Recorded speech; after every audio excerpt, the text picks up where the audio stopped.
श्रीमद् भगवद गीता अध्याय 1 श्लोक 20। अतव्यवस्थितान् दृष्ट्वा धार्तराष्ट्रान् कपिध्वज प्रवृत्ते शस्त्र संपाते धनुरुद्यम्य पांडव ऋषिकेश तदा वाक्यमिदमा महिप्ते। अर्थात उस समय पांडुपुत्र अर्जुन, जिनके रथ के ध्वज पर हनुमान का चिन्ह था, ने अपना धनुष उठाया। हे राजा, आपके बेटों को अपने सामने खड़ा देखकर अर्जुन ने श्री कृष्ण से ये शब्द कहे। इस श्लोक में संजय ने कुंती पुत्र अर्जुन को कपिध्वज कहकर संबोधित किया है, जिसका अर्थ है जिसके रथ के ध्वज पर कपि का चिन्ह हो। अपने रामेश्वरम शिवलिंग की यात्रा के दौरान अर्जुन की भेंट एक वानर से हुई।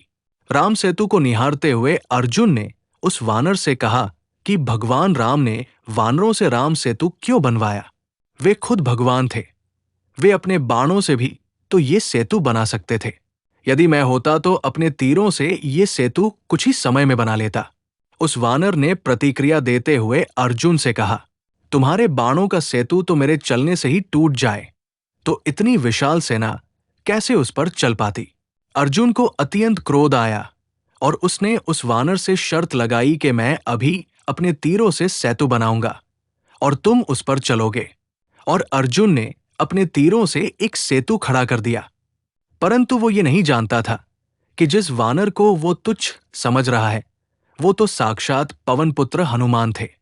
अपने अभिमान के वश होकर अर्जुन ने सेतु तो बना लिया, परंतु जैसे ही हनुमान के चरण उस पर पड़े, पूरा सेतु टूटकर बिखर गया। अर्जुन को अपनी गलती समझ आई और उसने भगवान हनुमान से क्षमा मांगी। हनुमान ने अर्जुन को विनम्रता का पाठ समझाया और वरदान दिया कि कुरुक्षेत्र की युद्ध भूमि पर अर्जुन के रथ के ध्वज पर वे विराजमान होंगे।